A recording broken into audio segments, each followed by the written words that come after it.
ওই কবিতাটা শুনেছেন? কোনটা?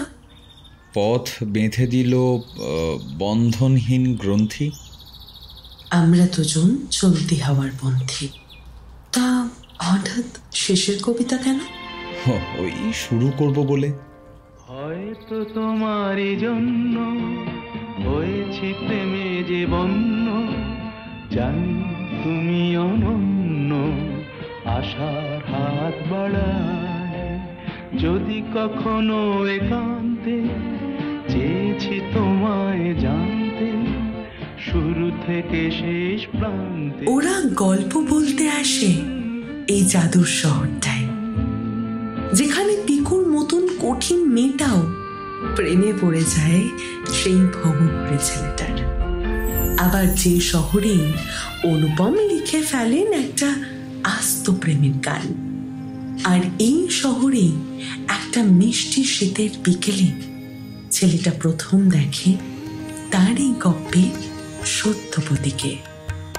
টুকরো কথার অনেকগুলো লাপাতা দিনের পর একদিন শহরে হঠাৎ বৃষ্টি নামল। অচেনা গপ্প চেনা হয়ে উঠল মুহূর্তে।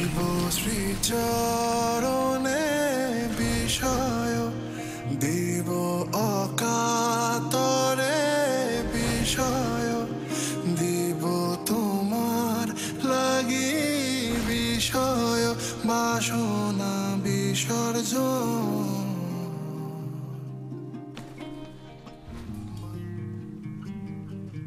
ইলেভেনের সেই ছেলে মেয়ে দুটোর বন্ধুদের আসরে হঠাৎ দেখা হলো।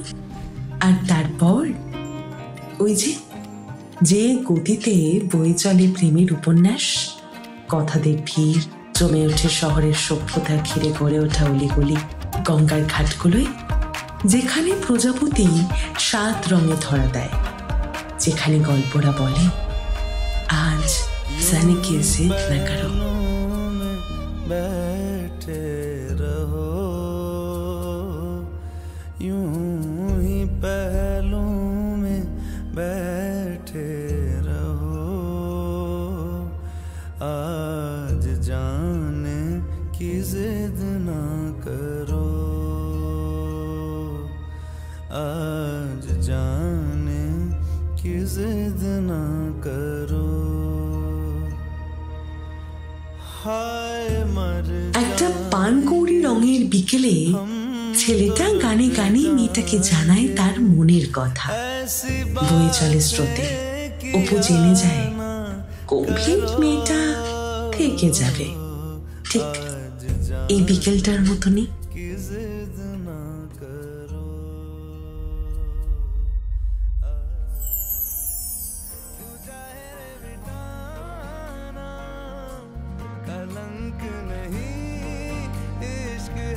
হাওয়া ফিসফিসিয়ে যায় মুহূর্তদের গানে। এ যেন এক অন্য সিনেমা, যেখানে ভোর মুগ্ধতা এঁকে যায় প্রজাপতির ডানায়। জট খুলে যাওয়া শহরে আজ জোটবদ্ধ ওরা। ম্যাজিক বাক্স বলে একটু পরেই বায়োস্কোপ দেখানো হবে এই মহড়াতে, আর আলো জ্বলে উঠবে শহর জুড়ে। তাই এই মেহফিলেই এক হয়ে যায় দুটো মন। আর ওদিকে স্রোতেরা ফিসফিসিয়ে বলে ওঠে, খান সাহেবের সানাইয়ে নাকি বেজে উঠেছে রাগ।